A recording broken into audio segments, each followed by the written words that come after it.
Hello friends, welcome back to this channel. दोस्तों, इस video में आईएफसीआई के ऊपर हम बातचीत करेंगे। एक ऐसी खबर है जिसको सुन करके आप हैरान हो जाएंगे, परेशान हो जाएंगे। ये खबर आपको जानना ज़रूरी भी है और आप सुन करके चौंक जाएंगे कि अरे ऐसा भी हो सकता है। दोस्तों, हमारे देश में क्या क्या नहीं हो सकता है, ये खबर आपको जानना ज़रूरी है, मिस मत करिएगा। लेकिन उससे पहले आप लोगों से रिक्वेस्ट करना चाहूँगा, अगर आप चैनल को फर्स्ट टाइम देख रहे हैं, मेक श्योर कि सब्सक्राइब करके बेल आइकन को हिट कर लीजिए। और डीमेट या ट्रेडिंग अकाउंट के लिए डिस्क्रिप्शन बॉक्स में लिंक दिया गया है। आईएफसीआई का share price last trading session में 11.20 पे ओपन हुआ। 11.10 का 11.00 का लो और 11.40 का हाई 11.05 के ऊपर बंद हुआ। करस्पॉन्डिंग कंपनी की मार्केट कैप 2323 करोड़ रुपए है। आईएफसीआई के अंदर total volume last trading session में एनएससी प्लेटफॉर्म पे 44,24,312 ट्रेड किया गया, जिसका कंपनी का 52 वीक लो देख सकते हैं 8.25 का और हाई है 18.85 का। और पिछले 6 महीने के चार्ट को देखेंगे तो ये लगातार आपको गिरता हुआ ही दिखाई देगा। चलिए खैर, बिना देर करते हुए सीधे खबर की बात करते हैं। खबर को समझना ज़रूरी है। दोस्तों, खबर ये है कि मेहुल चोकसी, जैसा कि आप ये फ़ोटो देख पा रहे होंगे, इस शख्स का सभी लोग इससे वाकिफ़ हैं, जानते हैं अच्छे से। ये वही आदमी है जो नीरव मोदी के साथ मिल करके पंजाब नेशनल बैंक को, नीरव मोदी इसका भतीजा है, पंजाब नेशनल बैंक को 13,500 करोड़ रुपए का झटका दिया था। ये वही आदमी है। तो मेहुल चोकसी बेसिकली यहाँ पे आईएफसीआई के साथ कैसे रिलेशन में आ गया। रिलेशन ये बहुत ही ख़तरनाक रिलेशन है। अगर आप देखें तो आईएफसीआई को, अगर आपको मैं कम शब्दों में बताऊं, 2 लाइन वैसे समझाऊंगा, लेकिन अगर मैं हेडलाइन के रूप में बताना चाहूँ तो वो ये खबर है कि मेहुल चोकसी ने आईएफसीआई से 25 करोड़ रुपए का लोन पाने के लिए नकली डायमंड, नकली ज्वेलरी लैब के अंदर बनवा करके गिरवी रखवाया। और बाद में जब वैल्यूएशंस कराई गई तो पता चला कि जो वैल्यूएशंस लोन लेते समय मिली थी, वो वैल्यूएशंस कहीं बिल्कुल है ही नहीं। आप खुद देखिए खबर को और समझिए कि मैं क्या बात कर रहा हूँ। सीबीआई की तरफ से खुलासा किया गया है। सीबीआई की तरफ से मेहुल चोकसी और उसकी कंपनी गीतांजलि जेम्स को और कुछ वैल्यूअर्स थे, सूरजमल लालू भाई एंड कंपनी, नरेंद्र जाहरी, इसके अलावा प्रदीप सिंह शाह और श्रीनायक शाह, ये कुछ ऐसे लोग हैं जिनको सीबीआई ने अरेस्ट करके जो है इनके खिलाफ जो है देख सकते हैं, इनको अपने बुक में लिया है। Central bureau of investigation, CBI central agency ने यहाँ पे एक कंप्लेंट मिली थी इनको आईएफसीआई की तरफ से, उसके आधार पर ये काम किया है। कंप्लेन ये थी कि मेहुल चोकसी ने 2016 में, जी हाँ, ये आज की बात नहीं है, 2016 में आईएफसीआई से 25 करोड़ का वर्किंग कैपिटल लोन उठाया था। और उस समय इन्होंने कुछ अपने शेयर्स थे उनको गिरवी रखवाया, कुछ इसके पास सोना थे, चांदी थे, डायमंड थे, इस तरीके की कुछ ज्वेलरीज थी, इन सभी को इसने गिरवी रखवाया था। यहाँ पे जब कोई भी बैंक, आप भी अगर कहीं लोन लेने जाएंगे किसी बैंक से या फिर किसी भी नॉन बैंकिंग फाइनेंशियल कंपनी से, तो वो कंपनी आपको लोन तो देती है लेकिन कुछ ना कुछ कोलेटरल रखवाती है। आप कोलेटरल के रूप में चाहे अपना घर गिरवी रखवाइए, चाहे आप अपने शेयर्स गिरवी रखवाइए, चाहे आप अपने एफडी को गिरवी रखवाइए, चाहे आप ज्वेलरी अगर रखते हैं तो ज्वेलरी गिरवी रखवाइए। ज्वेलरी के केस में जब आप ज्वेलरी गिरवी रखवाने जाएंगे किसी बैंक के पास, तो बैंक वाला अपने लेवल से उसको चेक तो नहीं कर पाएगा, क्योंकि बैंक वाले का काम पैसा रुपया बांट करके उसके ऊपर इंटरेस्ट कमाना है, ना कि ज्वेलरी को चेक करना।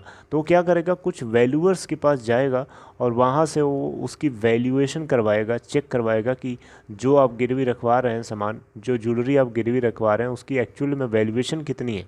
ऐसा तो नहीं कि कहीं लोन आप ले रहे हैं 10 लाख का और उसकी वैल्यूएशन सिर्फ 1 लाख की है, तब तो चूना लगा के भाग जाएंगे।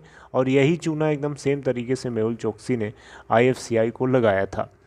आप देख सकते हैं जो उस समय, जिस समय आईएफसीआई ने 25 करोड़ का लोन सैंक्शन किया था मेहुल चोकसी की कंपनी को, उस समय इन्हीं ज्वेलरीज की जिनको मेहुल चोकसी ने गिरवी रखवाने के लिए कहा था, उस समय जब वैल्यूएशन करवाई गई थी तो 34 टू 45 करोड़ रुपए की उनकी टोटल वैल्यूएशन बताई गई थी। और इसी को देख करके आईएफसीआई ने आराम से 25 करोड़ का लोन दे दिया कि चलो ठीक है, मेहुल चोकसी अगर 25 करोड़ वापस नहीं भी करेगा तो हम हमारे पास या उसके पास 34 से 45 करोड़ रुपए की टोटल ज्वेलरीज हैं, शेयर्स हैं और दुनिया भर की चीज़ें हैं, वो बेच बाच के अपनी वसूली कर लेगा।